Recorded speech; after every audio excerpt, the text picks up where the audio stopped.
Trying to reconnect. Oh, there we go. Hey, we're on. It's Facebook Live. Hey, welcome. I am C.H. Dyer. I'm the president and CEO of Bright Hope, and this is a special Facebook Live that we're doing. And we're going to take the next 10 to 15 minutes to answer some questions that we've had about extreme poverty and offer a very cool resource at the end of this. So you got to stay to the end because it's a free resource, and it'll be available to everybody who sticks it out for the next 15 minutes, all right? Now, I talk to a lot of people about poverty, and a lot of people have questions, but somebody, usually comes up to me a couple times a year and says, I'm giving to other organizations and places, my church, but I don't know that it's really impacting the poor. I don't know if it's making any difference. And so I have a question for those of you who are listening right now. Have you ever felt like your donation has just dropped into a bucket or in a hole and you never see it again? Have you ever given and not really known whether it's making a difference? If you have had that feeling before, I want you to put a big yes in the comments section, or give us a thumbs up or some kind of signal right now that you've had those feelings that, hey, sometimes I just don't know if my donations to the poor is even making any kind of difference. So thanks for those that are coming across and commenting. I want to introduce to you my friend and colleague here, Dotun Modupe. Dotun is Bright Hope's country director in Kenya, Africa. And welcome, Dotun. Thank you, CH. Good to see you here. Welcome. It's good to be here. All right, not feeling jet lagged? No, not at all. All right. All right. Hey, everybody, say hello to Dotun. Give him a big thumbs up and tell him that you appreciate him being here all the way from Africa and hanging out with us tonight. All right, Dotun, so you work in the community that's right behind us. Yes. Mathare Valley. That's one of our partnerships. We partner with local churches in that community. Just give us a brief synopsis of Mathare Valley. Well, Mathare is right in the capital city of Kenya, Nairobi. It's a very small space. It's 1.2 mile by 0.2 mile. It's a lot of people that's packed in that place. It's about 600,000 people. There's nothing there. No water, electricity, no toilets. It's open trenches. You see all these little kids. That's their playground. They run around. There are no toilets. There's a river that goes through the middle of Mathare. That's the toilet. People do their stuff in paper bags and they just throw it into that river. It's a very, very painful and sad place for anyone to live. You can think of all the things that go on there because of lack of water, because of the open trenches. It's lots of cholera, lots of sickness, and not to even talk about the different things like crime and the disease and stuff that goes in there. So Mathare, it's a very difficult place for anyone to live or for any child to grow. Yeah, thanks. Good.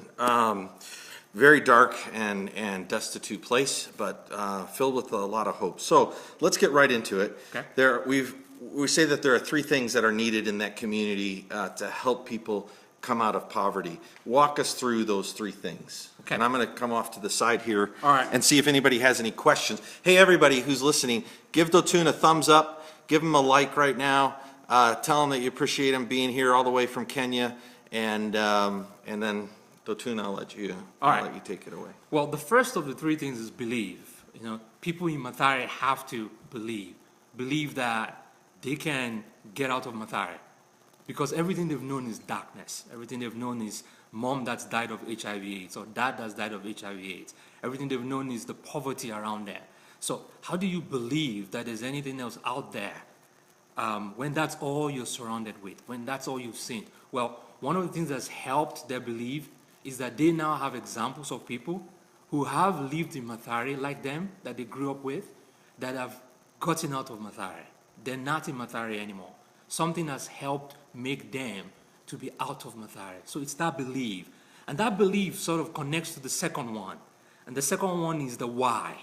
What sort of helps that belief, even besides a girl or a boy that lived in Mathare, that went through school there and is out, is that belief about their image in Christ, about their identity in Christ, about who they are, and the fact that they're made in the image and likeness of God. and He's bestowed them with certain gifts and talents that can help them to get out of Mathare, to not live there, to not have their life there. And so that is the second one, that why. And who can teach that why? It's the church, it's the body of Christ. That's why we partner with the church. That's one of the things that makes us unique as Bright Hope.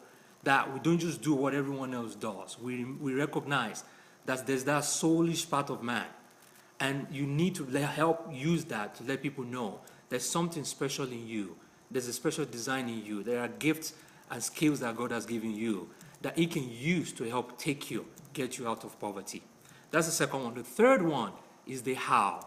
How do you make the impossible possible? And there are two things specifically I want to point out to you about that how. The first one is education. That's huge, that is big. And one big part of that education, one of the things that connect to that is the feeding program and a lot of other things that we do. But that feeding program, because that food, the meal we provide is almost certainly the only food that most of those kids will have that day. It's the food that allows them to stay healthy, to be alive in some cases, to even be able to have attention, to stay in school and learn. So education, big part. And let me tell you a quick story that connects to that. In 2008, a young girl that lived in Mathare who had lost her parents, they were orphans. She had two sisters and a brother, Felix, Sharon, and Leanne. So this young girl got a scholarship. So she had gone through elementary school, she had gone through high school, and she got a scholarship to go to university, to go to college. And Zainabu went to Nairobi University. She got a degree there. And once she finished, she was able to take her siblings out of Mathare. They moved out of Mathare, and she began to take care of them. One of the people she took care of was Felix, our brother. Felix finished school, went to university, and also did social work. Today, Felix is back in Mathare, working as part of our Savings for Life program as a field officer. Part of that is for him to give back to the community as well. But you can sort of see how you use, how that how comes in, how it helps take people out of poverty. Because that is key. That education part is really key. It's really huge. And one of the things to say quickly about that is you can see that Zainabu not only did elementary and then he did high school and went to university. Because if we had finished or stopped help to her at the high school level, we would not have actually completed that cycle. It would have been very difficult to break the cycle of poverty. But she finished. And she's now able to take her family out. And the same thing with Felix. Felix went through the same thing. But also elementary, high school, and then the 2-year social work diploma program. That's one. That's the first one on the how. The second one is the Savings for Life program. For a long time, we did microfinance. But we found out that the microfinance was not actually succeeding. It wasn't helping. Because people who live in the slum, they're very transient. Today they can pay rent, tomorrow they can pay rent. These are guys that struggle to even provide food. So many times, you come to their house, the door is locked. Microfinance was somebody's fund coming from somewhere to help them or a group to start businesses. So it was very easy to sort of leave, disappear. Micro savings, which is what the Savings for Life program is actually their own money. The group comes together, they form, they pool their money together, they save, and then they lend out to each other. The whole idea was for parents to be able to pay school fees, for parents to be able to start business, to have cash flow, to be independent, to take care of their needs rather than depending on someone else. It's been extremely successful. So those are the two hows. Education, which a feeding program is a huge part of that, and the Savings for Life program. Awesome, awesome. Hey, I want to say hi to Taylor and Steve and Jessica and Matt. Guys, thanks for sharing this page. There's others online. We got Jennifer. Hey, Jennifer, good to see you. We got Nancy. Hey, Nancy. Thanks. Give Dotun a thumbs up for being here. We love when our country directors come back in town. So, Dotun, the three things that we say are needed in the community. One is the belief that they can even get out of that community. Yes. Now, how important is that? That's huge. That's really big. And that's one of the reasons why for people that are finished, for the Zainabus, for Felix, for Dennis, for all these guys that are finished, that's part of the reason why it's so important that even after they finish their education, they come back to give to the community. Or even while they're in the process of getting their education, they keep coming back to give to the community, because that allows those little kids to see them and actually know, I can be Dennis. Yeah. I can be the teacher. Yeah. I can be the social worker. Yeah. I can be the accountant. Yeah. It gives them that belief. Yeah, I remember when Xanabu got our first scholarship, and it was like it sent a shockwave through all the young people in the community, right? Yes. Because they all of a sudden thought it's possible. I can do it. And she had committed herself to God, committed herself to living for the Lord, and she got this scholarship, and it was just like, whoa, wow, awesome. Yeah, so that's really true. And even with the Savings for Life program, the microfinance, this micro savings program, that didn't start out real easily, not until a few people had success with it, right? Correct, because the group actually began to sell itself, right? Again, people are used to microfinance. So micro savings is new. It's something different. And so it was almost like a wait and see approach. Is it going to work? Will it be successful? But as they began to see moms borrowing money, expanding their business, moms borrowing money to actually start new businesses, and then they saw them paying school fees, they actually began to ask questions. Wow, where is this coming from? Which group are you part of? Yes. Wow. Now, underneath the belief is the why. Yeah. So you said that's really vitally important. And we have a very important why people can believe that they can get out. And the church delivers that why. Yes. So what is that why again? Well, remind us again. It's the church that helps them to recognize that they're made in the image and likeness of Christ, that there are gifts, there are talents, there is endowed them with a lot of gifts to actually be what he wants them to be, to help them know that they don't have to live in poverty, that he's actually blessed them. And it's that message that they were created by a special being who cares for them, who loves them, and it's for a purpose. So that why is just huge. Yeah. And like I said earlier, who can really teach that but the Church of Jesus Christ? Yeah. It's only the church that can teach that. Cool. So belief, a why, and then the how, which is kind of the technical side of it. Of education is one of the key blocks, not just elementary education, but secondary is important. It's actually very key. This is a very important point. Elementary, secondary, high school, and tertiary. So it's like technical or trade school. Technical or trade school. Right now we have we call it scholars. So we provide this 2.5, 3-year scholarship. Okay, so in 2.5 or 3 years, somebody can get you can be an accountant. Okay. A social worker. Okay. A teacher. And there's jobs for those people? Correct. And that's why we sort of focus on those specific courses. Awesome. Because they're the ones that we've researched and found out that if you finish, you can get a job.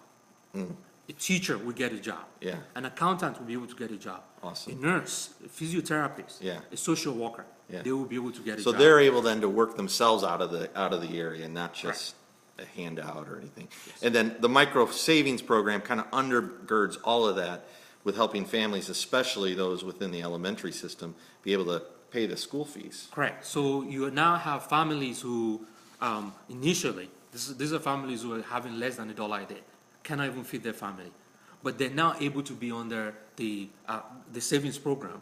And through the savings and what they're able to borrow to either improve their businesses or to start businesses, they can now pay school fees, or they can actually have businesses that are bringing in income for them to take care of their needs and their families.